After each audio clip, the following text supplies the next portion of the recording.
All right, welcome back everybody to Slam Shenanigans. This is gonna be a quick video on how to check and adjust the drive belt tension on a Woodmizer LT35. So I just recently purchased this. I was not able to go through the setup and training at Woodmizer, no fault of theirs or my own. Just didn't work out timing wise and availability. So I picked it up without the training or the ability to have the setup done. And before I went on vacation, I couldn't resist, so I milled up a cant, approximately 12 by 12. I was going to do 4 6x6s, and so I milled the can up before I left, and I came back, and if you can see that wave right there, and even more so right here, as you can see in the circle. Right about the knot, the big hump. I came back and milled the 6x6s and discovered that my blade was wandering all over the place. It was a pretty sharp blade. It was brand new when I did the cant. I did not hit anything milling the cant. Slammed it in pretty fast, but that shouldn't have dulled anything. So I couldn't figure it out, looked it up, and discovered that I needed to check drive belt tension. So that's what I'm gonna walk you through now. First thing we need to do is get yourself a drive belt tensioning gauge. So there's 2 O-rings on this guy. The top one up here actually measures the pressure. So when you push down on a belt, that O-ring stays, and it'll give you the pressure in foot-pounds. And then the bottom one, you basically set to something reference based on the gauge there, and they'll give you a spec for the LT35. It's 7/16 of an inch deflection. It should be 14 pounds. So I've done this once real quickly, and so now I'm going to walk you through it, because I didn't see anything on the internet that showed actually the LT35. So I saw 15 and didn't get the 35, so we're going to walk you through it just so it benefits anybody else. First thing you do, take off these 2 guys, which is over here. These in a good spot.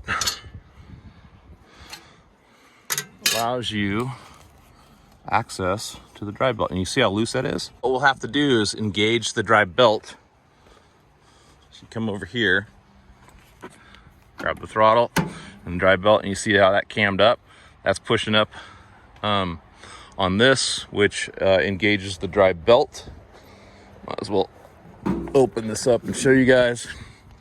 So that turns this, which pushes this up, which engages tension on the belt. You can see that's the blade, there's the belt. Now it's stiff. So now we take this, and you can see that it's a 1/16 below. It's on there. Okay, so hopefully this is in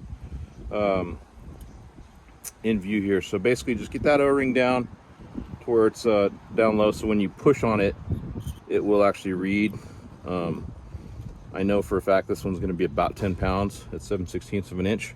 So the next thing I do is, you saw inside here, and what I'm going to do is I want to figure out where 0 is. So that's 0. So we're going to come down here and barely touch that. And that's literally with that right at about 1.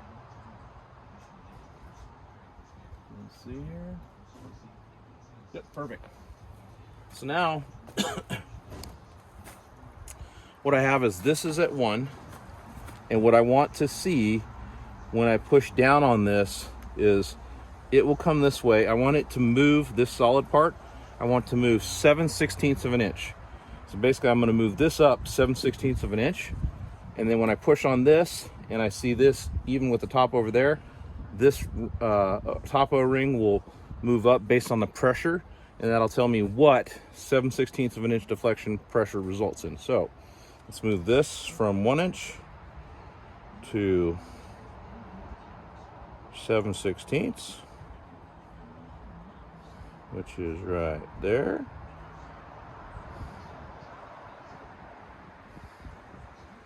Okay, so if you can see it, that's a 1/2 inch. I'm coming down an inch or a 1/16 less. So it was just below the 1, now it's just below the 7/16. So basically, the bottom of this O-ring on this side will be even. I'm gonna start where that orange plate is gonna be right here. I'm gonna push down on the plunger until I get to there, and then this will be my resulting measurement. So, you guys can see.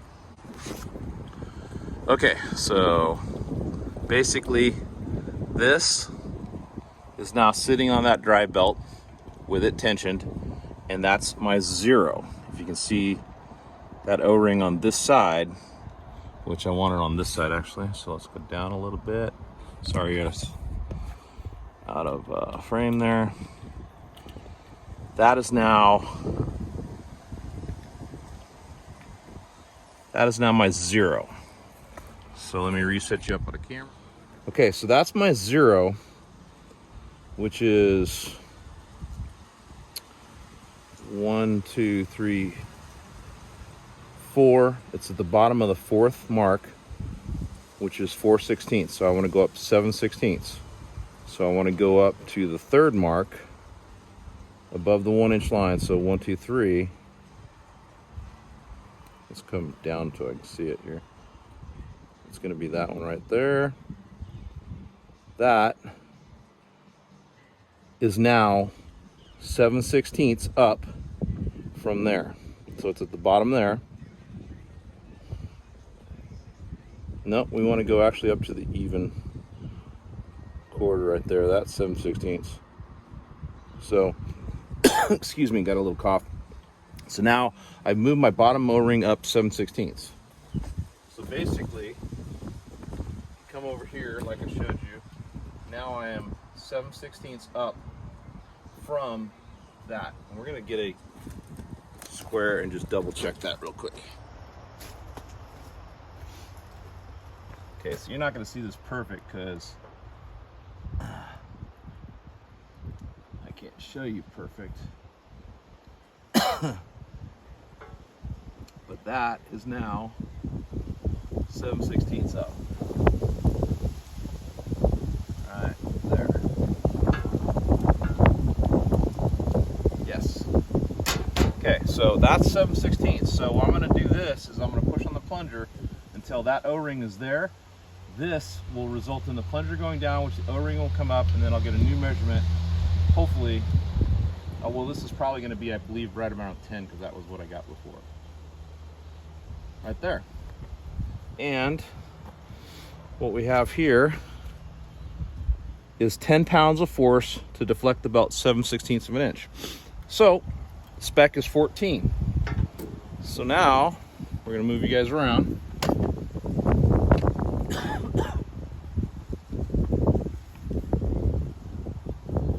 So now this is the adjustment that we need to do. You see there's a little bit of slack between the top nut and that, and when I release it, that's what there's some slack in there. Talking to Woodmizer, that's supposed to be there. So what I need to do to make the drive belt tension tighter is to move this up. So basically I have to take, these are the marks that came from the factory. I don't know why they said that was good. Maybe something loosened up while I was on vacation, I don't know, within the belt. Maybe it was a bad set, but basically I'm going to break these two so there's no tightness there. I'm going to raise this the same amount that I raised this lower nut. So I believe what I'm going to have to do is break between those two. They should be locked together. However. I'm going to break those open, and then I'm going to move this up the same amount of turns as I move this up. And right now, I was a little confused because I think this is going to be an 18 and a 22 because standard does not work well on 3/4 and what was it, 7/8. So what I'm going to do is use the old adjustables, and we're just going to be very careful here. So it should be like that. It should be the same here. And you guys aren't going to be able to see too well, but what I'm doing here is just, I'm breaking these two apart, I hope. Maybe.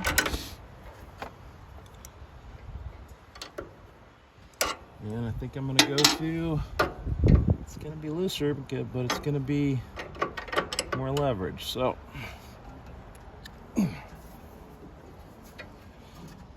there it went. Okay, so that is barely broken loose, and it's only like a 1/16 of a turn. So now what I'm gonna do is, I think this, let's see if this goes up. And I'm gonna have to use the standards because I can't get in there. So there's a 1/16, maybe an 1/8. That's 2. Darn.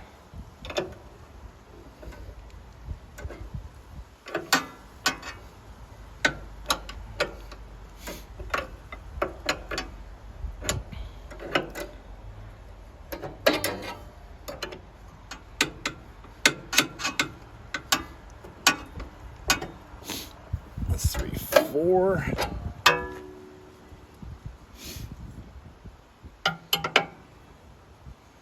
think what I'm gonna do, actually, oh, that's a hard one. Hold on. That's 4. Don't let me forget that. Let's take this.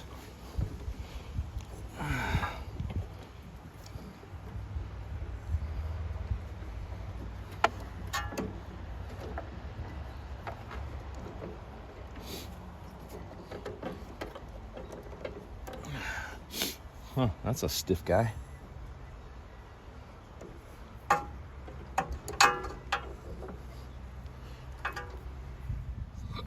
So what I'm doing now is trying to take this off.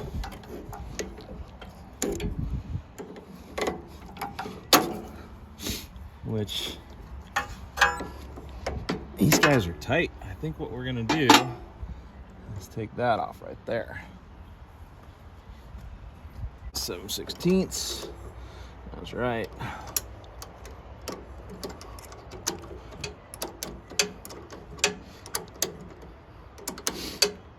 And that's a, all right. Just take this off. Let's put that back on so I don't lose it. There. Out of the way. Now,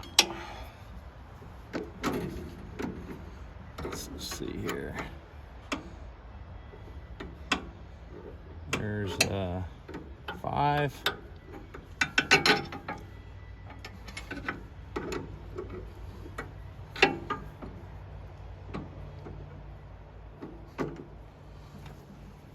I don't think that's moving anything. I think it's really got to be this to go up, and then we tighten that back down to that maybe.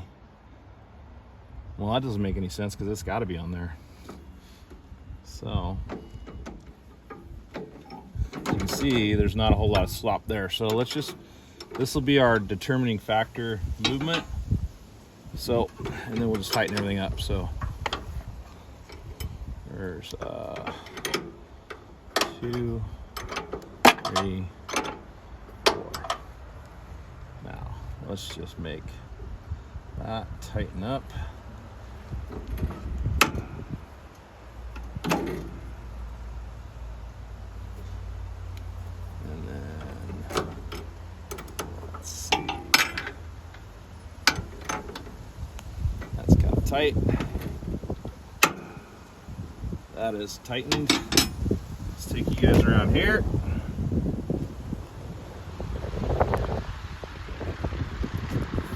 what we got. So now, let's see what we got from that adjustment. This should be, let's do this again here. It's tight. Yep, so let's go down.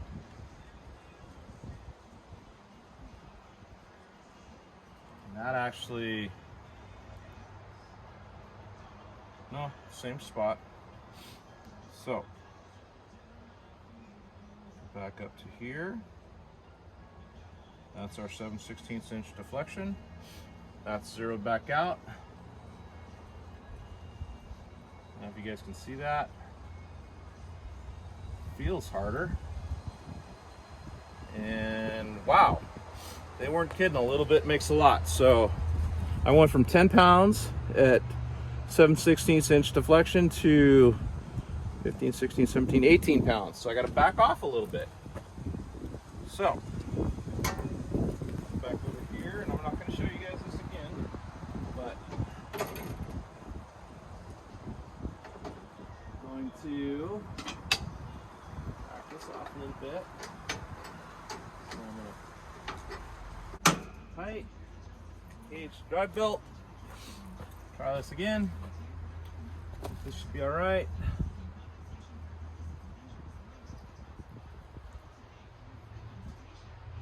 Just under 1.5 inches.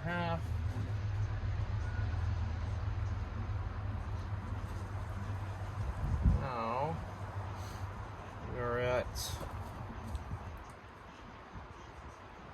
just over 15. Supposed to be 14. It's a brand new belt, so I think I'm gonna leave that and call it good and run it and see how she does. So, all right. Put our cover back on.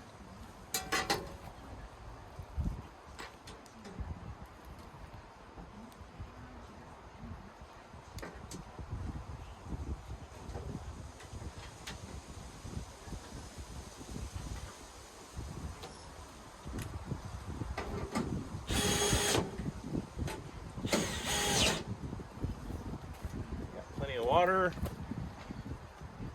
those there.